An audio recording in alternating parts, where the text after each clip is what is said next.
Correct, correct. So then you go back to the judge and say, here it is, Your Honor, here's the publication, here's the proof of service, guy's dead, can you please sign off? Here it is, Mr. Letourneau, here's your deed, it's your property. It's done. I don't have to go through probate, I have to notify the relatives, and do none of that crap.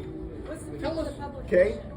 Huh? What's the purpose of publication? You're putting the word, you're telling everybody the world, okay, about what's happening. Okay.